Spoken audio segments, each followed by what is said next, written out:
வணக்கம். தமிழ் நூலகத்தின் ஒளிச் செய்திகளுக்கு உங்களை வரவேற்கின்றோம். வணக்கம். செய்திகள். தமிழர்களின் அவலத்தை தந்திரமாக மறைக்கும் சிங்கள ஊடகங்கள். தமிழ் ஊடகங்கள் தான் நடுநிலை என்ற பெயரில் ஈழ விடுதலைக்கு பொருந்தாத செய்திகளை பிரசுரித்து தமிழ் மக்களை பிளவுபட்டு நிற்கும் மனநிலையை உருவாக்குவதில் வல்லவர்கள். ஆனால் சிங்கள ஊடகங்கள் அப்படி இல்லை. அவர்கள் மகிந்தவை எதிர்க்கலாம் அல்லது ரணிலை எதிர்க்கலாம். ஆனால் இலங்கை தீவில் சிங்களவர்களின் கீழ்தான் மற்ற இனங்கள் வாழ வேண்டும் என்ற கொள்கையில் என்றும் அவர்கள் எதிர்த்து நிற்பதில்லை. இலங்கை தீவில் சிங்கள இன ஆதிக்கத்தை சிதைக்கும் எவரனிலும் சிங்கள ஊடகங்கள் எதிர்ப்பார்கள். தமிழர்கள் தான் ஒன்றுபட்ட இலங்கைக்குள் தீர்வுக்கு சம்மதம் தெரிவிப்பார்கள். ஆனால் சிங்களம் ஒன்றுபட்ட இலங்கை தான், ஆனால் அது சிங்களவர்களின் நாடு என்பார்கள். தமிழர்களுக்கு சொந்தமான முழு இலங்கை தீவையும் வந்தவர்களை எல்லாம் வாழவிடும் மேன்மை போக்கான சிந்தனையாலே தமிழர்கள் அனைத்தையும் இழந்தோம். இன்றும் அனுபவத்தில் கற்றுக்கொண்டவைகளை வைத்து கூட இப்படியான போக்கை மாற்றாத மனநிலையில் இருப்பதால் தான் தமிழர்கள் சொந்த காணியில் கூட வாழ வழி இல்லாமல் வீதியில் நின்று கெஞ்சும் நிலை தொடர்கின்றது. தமிழர்கள் எவராவது ஸ்ரீலங்கா அரசால் கைது செய்யப்பட்டால் அவர்களை பயங்கரவாதிகள் என்று செய்தி போடும் இழிநிலை ஊடகங்கள் தான் சிங்கள ஊடகம். தமிழர்களின் அவலங்களை நன்கு உணர்ந்தும் தமது இனவாத சிந்தனையால் ஊடகம் என்கின்ற பொது சிந்தனை இல்லாத தமிழர்களின் அவலங்களை மிக தந்திரமாக மறைப்பு செய்தே வருகின்றது சிங்கள ஊடகம். தமிழர்களின் உணர்வுகளை, அவர்களின் வாழ்வு முறைகளை எவ்விதத்திலும் மதித்து செய்தி போடாது தமிழர்களை கேவலமாக சித்தரிக்கும் ஊடகம் தான் சிங்கள ஊடகங்கள். தமிழர் விடுதலைக்காய் அல்லது அவர்களின் மனிதாபிமான பிரச்சனைக்காய் யார் குரல் கொடுத்தாலும் பயங்கரவாதிகள் விடுதலை புலி என்று சாயம் பூசுவதே சிங்கள ஊடகங்களின் பணியாக இருக்கும். தமிழர்களுக்கு ஆதரவாக எவர் குரல் கொடுத்தாலும் அவர்களை பயங்கரவாதிகள் என்றே விமர்சிக்கும் சிங்கள ஊடகம். சிங்கள அரசியல் கட்சிகள் மீதுள்ள தனிப்பட்ட விருப்பு வெறுப்புகளினால் ஆட்சி மாற்றங்கள் செய்ய அரசியல் கட்சிகளை விமர்சிப்பார்கள். தமக்கு வேண்டிய ஆட்சி மாற்றம் நடந்ததும் தமிழர்களை அடக்குவதற்கு அவர்களின் ஊதுகுழலாய் இருப்பார்கள். இப்படிதான் சிங்கள ஊடகங்களும் பல ஆண்டு காலமாக நடந்து வருகின்றது. தமிழ் ஊடகங்கள் சிங்கள ஊடகங்களை பார்த்தாலே திருத்திக் கொள்ள வேண்டும். பொய் செய்திகளும் அடக்குமுறை சிந்தனைகளையும் போடும் சிங்கள ஊடகங்களின் கொள்கையினாலேயே சிங்கள மக்கள் ஒன்றுபட்ட கொள்கையிலும் தமிழர்களை அடக்கி ஆள்வதிலும் வெற்றி கண்டு வருகின்றனர். தமிழர்களிடம் தமிழர் ஊடகங்கள் முதல் நமது விடுதலை கொள்கையில் ஒன்றுபட்ட கருத்தை நமது மக்கள் மத்தியில் பரப்ப வேண்டும். நமது இனத்தை நாம் ஆள வேண்டும் என்கின்ற மனோவியல் மாற்றத்தை மக்களுக்கு உருவாக்க வேண்டும். தமிழர் நலனை முதன்மைப்படுத்திய ஊடக தர்மத்தையே கடைபிடிக்க வேண்டும். அப்படித்தான் உலகில் உள்ள அத்தனை நாடுகளும் செயல்படுகின்றன. நடுநிலை என்ற பெயரில் தமிழர்களுக்கு துரோகம் செய்ய காரணம் கூறி ஏமாற்றாது தமிழர் நலனுக்கு மட்டுமே நடுநிலை என்ற கோட்பாட்டுடன் ஊடகம் நடத்த முன்வர வேண்டும். தமிழர்களை இப்படி செய்யாத ஊடகங்களை வெளிப்படையாக விமர்சியுங்கள். அப்போது மட்டுமே இவர்களை சரியான பாதைக்கு கொண்டு வர முடியும். மக்களின் எழுச்சி மட்டுமே நமது இனத்தை சரியான பாதையில் கொண்டு செல்லும். நாம் ஊமையாக இருந்தோமாகி நமது இனமும் ஊமையாய்தான் இருக்கும். உணர்வோம். 3 விடயங்களையும் ஸ்ரீலங்கா அரசு உடன் நடைமுறைப்படுத்துவதுடன் அவற்றை செயற்படுத்துவதில் ஏதேனும் இடர்பாடுகள் இருக்குமாயின் இந்தியா நேரடியாக தலையிடும். மோடி. தமிழ் பிரதேசத்தில் காணி சுவீகரிப்புக்கு முற்றுப்புள்ளி வைப்பதுடன் தமிழில் ஆக்கிரமிப்பு மற்றும் தமிழின் அழிப்பு ஸ்ரீலங்கா படையினரை அங்கிருந்து விலக்கி காவல்துறையிடம் பொறுப்புகளை ஒப்படைக்க வேண்டும். அத்துடன் காவல்துறை அதிகாரத்தை வடக்கு மாகாண சபைக்கு கையளித்தல் ஆகிய 3 விடயங்களையும் ஸ்ரீலங்கா அரசு உடன் நடைமுறைப்படுத்துவதுடன் அவற்றை செயற்படுத்துவதில் ஏதேனும் இடர்பாடுகள் இருக்குமாயின் தமிழ்நாட்டு ஆக்கிரமிப்பு மற்றும் தமிழின் அழிப்பு இந்தியா நேரடியாக தலையிட்டு உதவ தயாராக இருக்கின்றது என்று ஜனாதிபதி மஹிந்த ராஜபக்சவிடம் வலியுறுத்தியுள்ளார் இந்திய பிரதமர் நரேந்திர மோடி. இந்திய பிரதமர் நரேந்திர மோடியின் பதவியேற்பு விழாவில் பங்கெடுப்பதற்காக ஜனாதிபதி மஹிந்த ராஜபக்ச கடந்த திங்கட்கிழமை புதுடில்லிக்கு சென்றிருந்தார். மறுநாள் செவ்வாய்க்கிழமை சார்க் தலைவர்களை இந்திய பிரதமர் நரேந்திர மோடி சந்தித்து கலந்துரையாடினார். அதன் அடிப்படையில் ஜனாதிபதி மஹிந்த ராஜபக்சவையும் சந்தித்து கலந்துரையாடியிருந்தார்.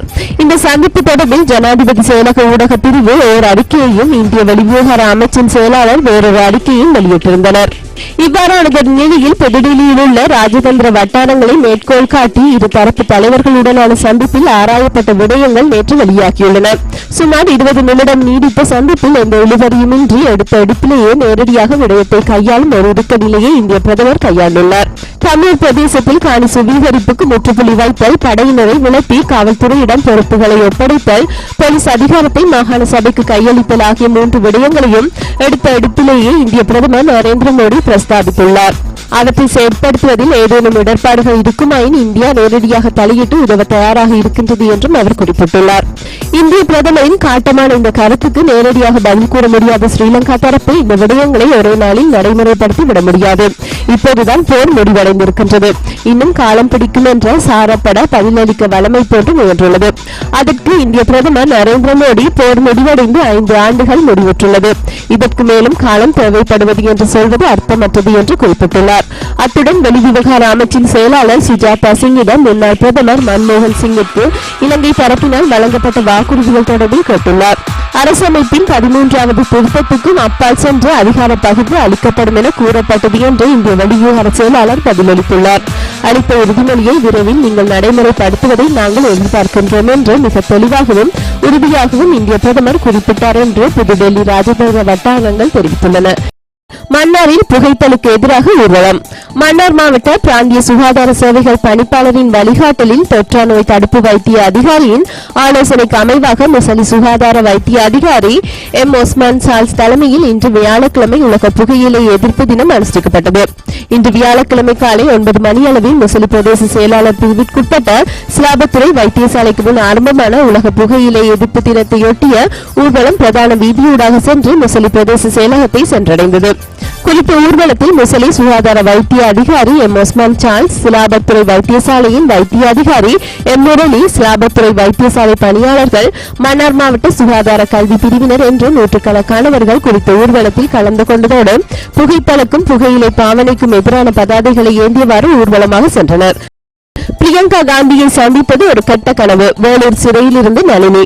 சிறைக்கு வருவதற்கு முன்பே வாழ்க்கையில் கனவு, ஆசை, லட்சியம் என்று எதுவும் இருந்தது இல்லை. வாழ்க்கையில் முக்கியமான 23 வருடங்களை சிறையில் கழித்த ஒரு பெண்ணிடம் எதிர்கால லட்சியம் என்ன என்று கேட்டால் நான் என்ன சொல்வது? நளினியின் ஒவ்வொரு வார்த்தையிலும் சோகம் கவிந்திருக்கும், அதே சமயம் அபார தீர்க்கமும் சேர்ந்திருக்கிறது.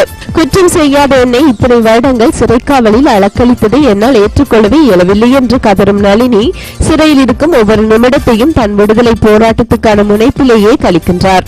ராஜீவ்காந்தி கொலை வழக்கில் வேலூர் பெண்கள் சிறையில் அடைக்கப்பட்டிருக்கும் ஆயுள் தண்டனை கைதியான நளினி விடுதலையின் வாசல் வரை சென்றும் உச்ச நீதிமன்றம் அந்த வழக்கை அரசியல் சாசன பெஞ்சுக்கு மாற்றியதால் இன்னும் சிறையில் இருக்கின்றார். தந்தையை பார்ப்பதற்கு பரோலும் மறுக்கப்பட்ட நளினியிடம் வழக்கறிஞர் உதவியோடு எடுத்த பேட்டி இது. சிறைவாசம் எப்படி இருக்கிறது? ஒரு மனிதனை பல ஆண்டுகள் கட்டி வைத்தாலோ, இருட்டறையில் அடைத்து வைத்தாலோ, வானம் தெரியாத இரும்பு கூரையின் கீழ் வாழ வைத்தாலோ அவன் மனசிதைவு நோய்க்கு ஆளாகி விடுவான். நான் 23 ஆண்டுகளாக தனிமை சிறையில் இருக்கிறேன். ஓர் ஆயுள் தண்டனை கைதிக்குரிய எந்த சலுகைகளும் எனக்கு வழங்கப்படவில்லை. எனக்கு வழங்க வேண்டிய விடுமுறைக்கு கூட நான் நீதிமன்றத்தில் போராட வேண்டியுள்ளது. சிறை அதன் அளவில் வகுத்துள்ள சுதந்திரத்தை கூட எனக்கு வழங்கவில்லை. நான் இங்கு எவருடனும் பேச முடியாது. வேலூர் பெண்கள் சிறையில் 10 முதல் 12 குழந்தைகள் வரை இருக்கின்றார்கள். என்னை போன்ற கைதிகளுக்கு பிறந்த குழந்தைகள் அவை. அந்த குழந்தைகளை நான் தொட்டு தூக்கவோ கொஞ்சவோ கூடாது. என் சுதந்திரத்தின் அளவை, அதன் தன்மையை நீங்கள் புரிந்து கொள்ள வேண்டும் என்பதற்காக இதை சொல்கிறேன். பெண் சிறைவாசிகளும் என்னை சரியாக புரிந்து வைத்திருக்கிறார்கள் என்று சொல்ல முடியாது. ஏனென்றால் இங்குள்ள பெரும்பாலான பெண் கைதிகள் சபிக்கப்பட்டவர்கள், அவ்வப்போது வந்து செல்கின்றவர்கள். சிறைக்குள் வந்து விட்ட பிறகு பெரும்பாலும் சமூகமும் உறவுகளும் அவர்களை கைவிட்டு விடுவதால் சிறை அதிகாரிகள் மனது வைத்தால் மட்டுமே விடுதலை என்று அவர்களை கடவுள் போல் நம்ப தொடங்கி விடுகின்றார்கள். அது பயமும் நிறச்சியும் கலந்த பக்தி. இவளால் தான் ஆயுள் கைதிகளுக்கு பொது மன்னிப்பு கிடைப்பது இல்லை, இவளால் தான் நமக்கு பரோல் விடுப்பு கிடைப்பது இல்லை என்று நம்ப வைக்கப்பட்டிருப்பதால் அவர்கள் என்னோடு பேச தயங்குகின்றார்கள். உணர்வுகளை மறப்பு போக செய்யும் சிறை வாழ்வில் மாதம் 2 முறை என் மகள் அரித்ராவுக்கு நான் எழுதும் கடிதங்களும் கடவுளோடு என் பிரார்த்தனைகளுமே நான் சிதைந்து போகாமல் காப்பாற்றி வருகின்றன. நீங்கள் பரோலில் வெளிவருவதை உங்கள் உறவினர்களை விரும்பவில்லையாமே? அப்படி இல்லை. என் அப்பாவின் உடல்நிலை மோசமாக இருக்கிறது. அவரை பார்ப்பதற்காக பரோல் கேட்டேன். என்னை பரோலில் விட்டால் கூடவே 50,100 காவலர்கள் ஒரு பட்டாளம் போல் என் பின்னால் வருவார்கள். நான் எங்கு தங்குகிறேனோ அங்கு அவர்கள் காவல் இருப்பார்கள். செலவு அதிகமாகும் என்பது ஒரு பயம். இன்னொரு பயம், தேவையில்லாமல் இன்னும் ஏதேனும் பிரச்சனைகள் வருமோ என்பது. என் பரோல் மீதான வழக்கு நீதிமன்றத்தில் இருப்பதால் அதை நான் சட்ட ரீதியாகவே சந்திக்க விரும்புகிறேன். சிறை நன்னடத்தை விதிகள் எந்த வகையிலாவது உங்கள் விடுதலையை பாதிக்குமா? அப்படி ஒரு பழியை சுமத்த முயன்றார்கள். இன்று அந்த நிலை இல்லை.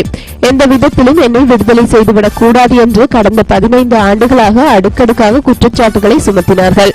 முதலில் தண்ணீர் பிடிக்க போன இடத்தில் நான் பிரச்சனை செய்ததாக சொன்னார்கள். பிறகு என் கணவர் முருகனை சிறைத்துறைக்கு எதிராக தூண்டிவிட்டதாக சொன்னார்கள்.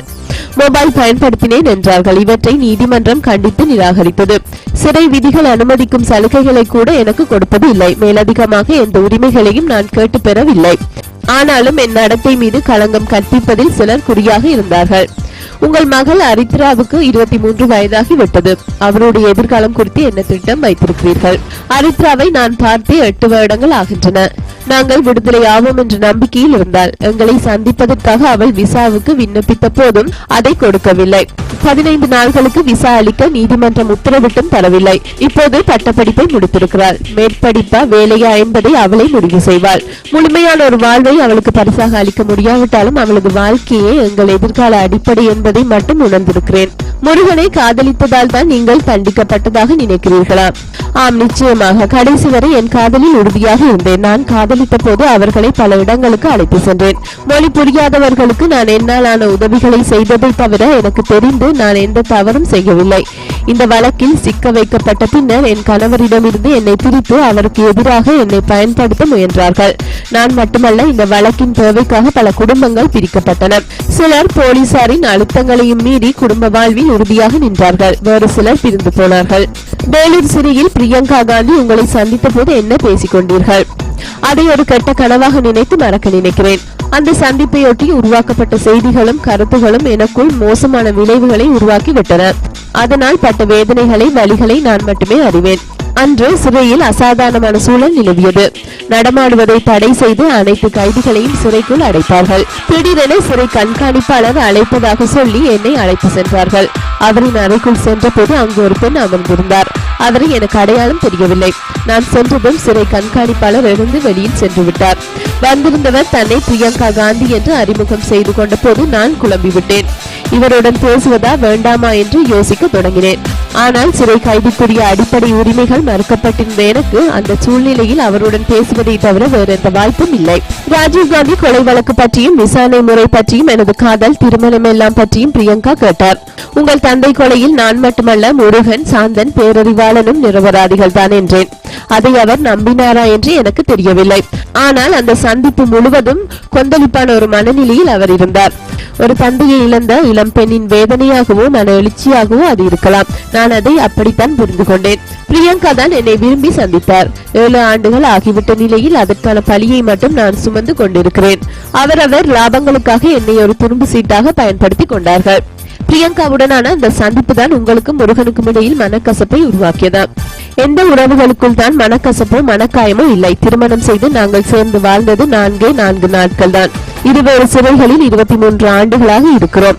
உளவியல் ரீதியாக பல்வேறு நெருக்கடிகளை சந்திக்கும் போது மனக்கசப்பு ஏற்படாமல் இருக்குமா? மன வருத்தங்கள் இருந்தது உண்மை. ஆனால் அதற்கு பிரியங்காவின் சந்திப்பு காரணம் அல்ல. வேறு சில பிரச்சனைகள் தான் காரணம். அவையும் இப்போது சரியாகிவிட்டன. எங்களுக்குள் இப்போது எந்த பிரச்சனையும் இல்லை. பிரச்சனை எல்லாம் இந்த 810 என்ற என் குறிப்பிடப்பட்ட கைதியுடைதான். தொலைபேசி அழைப்பு செய்தாலே சமூக சீரழிவை ஏற்படுத்தும் இசைகள். தமிழர்களிடம் இருக்கும் கை தொலைபேசிக்கு அழைப்பு செய்தால் மறுமுனையில் அவர்களின் எண்ணங்களுக்கு ஏற்ற இசை எமது செவிகளில் கேட்கும். சில தொலைபேசி நிறுவனங்கள் மாதம் 30 ரூபாய் கட்டணம் அதற்கு மேலும் அறவிடுகின்றது. பல ஆண்கள் பெண்களை கவரும் நோக்கில் பலவிதமான பாடல்களை அதில் இணைத்து வைத்திருப்பார்கள். அதே போல் பெண்களும் தான். அண்மையில் தமிழ் நூலகம் கூட செய்தி நோக்கத்துக்காக ஒரு பெண்ணை தொடர்பு கொண்டோம். அப்போது மறுமுனையில் எமது செவிகளில் விழுந்த பாடல் கட்டிப்பொடி கட்டிப்பொடிதான். எப்படி இருக்கிறது எமது சமூகங்களின் மாற்றம் என்று உணர்ந்து கொள்ளுங்கள். இதில் ஆசிரியர்கள் தொடக்கம் வயோதிபர்கள் வரைக்கும் இதே நிலைதான். இது ஒருவித மனோவியல் நிலையை சித்தரிக்கும் அல்லது உணர்வை வெளிப்படுத்தும் நோக்கத்தோடு உடன்பட்டதை அன்றி வேறதும் இல்லை. மனித வாழ்க்கையில் ஒவ்வொரு விடயத்துக்கும் ஒரு வரைமுறை இருக்கிறது. அதை இச்செய்தியை பார்க்கின்றவர்களாவது கடைபிடிக்க வேண்டும் என்று முடிவு செய்து கொள்ளுங்கள். செல்வி ஜெயலலிதாவிற்கு திரு சம்பந்தன் கடிதம். தமிழர் பிரச்சினை தீர்வு தொடர்பில் கலந்துரையாட சந்தர்ப்பம் அளிக்குமாறு தமிழக முதல்வர் ஜெயலலிதா ஜெயராமிடம் தமிழ் தேசிய கூட்டமைப்பின் தலைவர் திரு சம்பந்தன் வேண்டுகோள் விடுத்துள்ளார். இதுகுறித்து திரு சம்பந்தன் தமிழக முதல்வருக்கு எழுதியுள்ள கடிதம் பின்வருமாறு.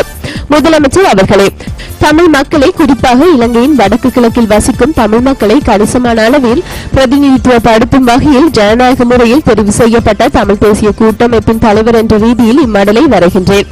கடைசியாக நடைபெற்ற வடமாகாண சபை தேர்தலில் கூட அச்சுறுத்தும் வகையில் ஆயுதப்படைகள் பிரசன்னமாக இருந்து தலையீடு செய்த போதிலும் சர்வதேச மற்றும் உள்நாட்டு அவதானிகளின் மத்தியில் இடம்பெற்ற அத்தேர்தலில் எமது தமிழ் தேசிய கூட்டமைப்பு வடக்கு மாகாண சபையின் 38 ஆசனங்களில் 30 கைப்பற்றியிருந்தது. அண்மையில் நடைபெற்று முடிந்த பாராளுமன்ற தேர்தலில் தமிழ்நாட்டில் உங்களுக்கு கிடைத்த பெரும் வெற்றிக்கு இலங்கை தமிழ் மக்களின் சார்பில் மனப்பூர்வமான பாராட்டுகளை தெரிவிக்கின்றோம். தமிழ்நாட்டில் உள்ள 39 ஆசனங்களில் 37 வெற்றி கொண்டதன் மூலம் தற்போதைய மற்றும் முன்னைய ஆளும் கட்சிகளுக்கு அடுத்ததாக பாராளுமன்றத்தில் 3வது பெரிய கட்சியாக தேசிய ரீதியில் நீங்கள் மிளிர்கின்றீர்கள். இந்த வியப்புக்குரிய பெறுபேறு உங்களின் செல்வாக்கை வெளிப்படுத்தவல்ல நல்ல குறியீடு என்பது உண்மையே. தங்களின் பன்முகப்படுத்தப்பட்ட பொறுப்புகளை வெற்றிகரமாக நிறைவேற்றுவதற்கு தங்களுக்கும் தங்களின் அரசுக்கும் எங்களது மனப்பூர்வமான வாழ்த்துக்களை தெரிவிக்கின்றோம். இலங்கையில் தமிழர்களின் பிரச்சினைக்கு தீர்வு காண வேண்டும் என்பதில் தாங்கள் தொடர்ந்து காட்டி வரும் சிறப்புக்கு நாம் நன்றியாக இருக்கும் அதே சமயத்தில் எங்களிடையேயான உறவை வலுப்படுத்தும் வகையில் உங்களுடனும் உங்கள் அரசுடனும் நெருங்கி செயற்படுவதற்கு எதிர்பார்த்து இருக்கின்றோம். மீண்டும் வன்முறை இடம்பெறுவதை இலங்கையில் உள்ள தமிழ் மக்கள் விரும்பவில்லை. தாமும் இலங்கையில் உள்ள ஏனையோரோடு தத்தம் பிரதேசங்களின் சமத்துவம் மற்றும் நீதி ஆகியவற்றின் அடிப்படையில் சேர்ந்து வாழ்வை கொண்டு நடத்துவதையே அவர்கள் விரும்புகின்றனர். 1983 ஆண்டின் தமிழர் எதிர்ப்பு படுகொலைகளின் தொடர்ச்சியாக இலங்கையின் தேசிய இனப்பிரச்சினைக்கு ஏற்றுக்கொள்ளத்தக்க ஒரு இறுதி தீர்வை கொண்டு வருவதற்காக இந்தியா எடுத்த நல்முயற்சிகளை இலங்கை இணங்கி ஏற்றுக்கொண்டிருந்தது. காலத்துக்கு காலம் இடையூறுகள் ஏற்பட்ட போதிலும் இந்த முயற்சிகள் தொடர்ச்சியாக முன்னெடுக்கப்பட்டு வந்தன. இந்தியா தொடர்ந்தும் ஒரு பங்கை ஏற்று வகித்து வந்தது. வைகாசி 2009 ஆயுதப்போர் முடிவுக்கு வந்து வன்முறை நிறுத்தப்பட்ட போது சமத்துவம், நீதி, உண்மையான தீர்வு ஆகியவற்றின் அடிப்படையில் பிணக்குக்கு நிரந்தரமாக முடிவு கட்டும் அனைத்து வாய்ப்புகளும் உருவாகின. ஏற்றுக்கொள்ளத்தக்க அரசியல் தீர்வை கொண்டு வருவோம் என்ற வாக்குறுதியை போர் நிகழ்ந்த காலத்திலும் போரின் முடிவுக்கு பின்னரும் இந்தியாவுக்கும் சர்வதேச சமூகத்திற்கும் இலங்கை வழங்கியிருந்தது. துரதிருஷ்டவசமாக இந்த வாக்குறுதி நிறைவு செய்யப்படவே இல்லை. இந்திய பிரதமர் ஸ்ரீ நரேந்திர மோடிக்கு அனுப்பப்பட்ட கடிதத்தின் பிரதியொன்றை தங்களின் மேலான கவனத்துக்காக நாம் இத்துடன் இணைத்துள்ளோம். அதில் பின்வரும் விடயங்களை தெரிவித்துள்ளோம். 1. தேசிய பிரச்சினைக்கு ஏற்றுக்கொள்ளத்தக்க அரசியல் தீர்வு ஒன்றை கொண்டு வருவோம் என சர்வதேச சமூகத்திற்கும் இந்தியாவுக்கும் ஏற்கனவே பல தடவைகள் தான் வழங்கிய உறுதிமொழியை இலங்கை அரசு நிறைவு செய்யவே இல்லை. 2. அந்த கடிதத்தில் நாம் விலாவரியாக குறிப்பிட்டவாறு தனது பல்வேறு செயற்பாடுகள் மூலம் வடக்கு கிழக்கில் தமிழ் பேசும் மக்கள் பெரும்பான்மையினராக வாழும் பிரதேசங்களின் இனப்பரம்பல் முறையை மோசமாக மாற்றியமைக்கவும் அதன் மூலம் அவர்களின் இனத்துவ, மொழியியல், பண்பாட்டு அடையாளங்களை சீரழிக்கவுமான நிகழ்ச்சி நிரலையே இலங்கை அரசு முனைப்பாக முன்னெடுக்கிறது. 3. இலங்கை அரசாங்கத்தின் மேற்படி நடவடிக்கைகள் ஏற்றுக்கொள்ளத்தக்க ஒரு அரசியல் தீர்வை எட்டுவதில் இலங்கை அரசுக்கு நேர்மையான பற்றுறுதி இல்லை என்பதை தெளிவாக புலப்படுத்துகின்றன. இலங்கை அரசாங்கத்தின் இப்போதைய செயற்பாடுகள் நல்லிணக்கம், நிரந்தர சமாதானம், அமைதி ஆகியவற்றுக்கான முயற்சிகளை பலவீனப்படுத்தும், மோதல் நிலையை தீவிரப்படுத்துகின்ற சூழலை உருவாக்கும். மேலும் தமிழ் பேசும் மக்களுக்கு அவர்கள் பூர்வீகமாக வாழ்ந்து வரும் பிரதேசங்களில் மீள சரி பண்ணவே முடியாத பல இழப்புகளை ஏற்படுத்தும். இலங்கையில் நீதி மற்றும் சமத்துவத்தின் அடிப்படையிலான கௌரவமான தீர்வு ஒன்று எட்டப்படுவதை உறுதிப்படுத்துவதற்கு இந்தியாவின் பங்களிப்பு தொடர வேண்டும் என்று பிரதமரிடம் நாம் கோரியுள்ளோம். இதனை எட்டுவதற்கு உங்களின் முழு ஆதரவு தொடர்ந்து அவசியம் என்று தங்களை வேண்டி நிற்கின்றோம். இயன்ற அளவில் விரைவில் தங்களை சந்திக்க எதிர்பார்க்கின்றோம். அத்தகைய வாய்ப்பை எமக்கு வழங்குமாறு ஆர்வத்துடன் வேண்டுகிறோம். இவ்வாறு தமிழ் தேசிய கூட்டமைப்பின் தலைவர் ராணா சம்பந்தன் தமிழக முதல்வர் ஜெயலலிதா ஜெயராமுக்கு அனுப்பியுள்ள கடிதத்தில் தெரிவிக்கப்பட்டுள்ளது. ஸ்ரீலங்காவுக்கு எதிரான பொருளாதார தடை முயற்சியில் ஒட்டாவாவில் கூடினர் கனடிய தமிழர்கள். கனடிய தமிழர் தேசியாவை ஸ்ரீலங்காவுக்கு எதிராக கனடிய அரசாங்கத்தின் பிரத்யேக பொருளாதார தடை சட்டத்தை பிரயோகிக்குமாறு கோருவதற்காக ஒட்டாவாவில் வைகாசி 26 முதல் வைகாசி 30 வரை கூடியுள்ளனர். இப்பரப்புரைக்காக பல தமிழர் சமூக அமைப்புகளின் பிரதிநிதிகளும் மாணவர் சமூக தலைவர்களும் கனடாவின் பல பாகங்களிலும் இருந்து வந்து இலங்கையின் போர்க்குற்றம், மாநிலத்திற்கு எதிரான குற்றம் மற்றும் இன அழிப்பு ஆகியவற்றை புரிந்த ஸ்ரீலங்கா அரசிற்கு எதிராக பொருளாதார தடையை கோரியுள்ளனர். இப்பரப்புரையில் பல கனடிய அனைத்து கட்சி பாராளுமன்ற உறுப்பினர்களுடனும் பல வெளிநாட்டு தூதுவர் ஆலயங்களுடனும் பல காத்திரமான சந்திப்புகளை மேற்கொண்டு வருகின்றனர். சித்திரை 13, 2014 தமிழ் கனடிய அமைப்புகள் ஒன்று கூடி ஒருமித்த தீர்மானத்தை எடுத்திருந்தனர். இத்தீர்மானத்தின் அடிப்படையில் ஸ்ரீலங்கா அரசுக்கு எதிரான இலக்கு வைக்கப்பட்ட பொருளாதார தடையும் ஒன்று. இத்தீர்மானத்தின் விளக்கங்கள் நாளை நடைபெறும் தேசிய ஊடக சந்திப்பில் கலந்துரையாடப்படும்.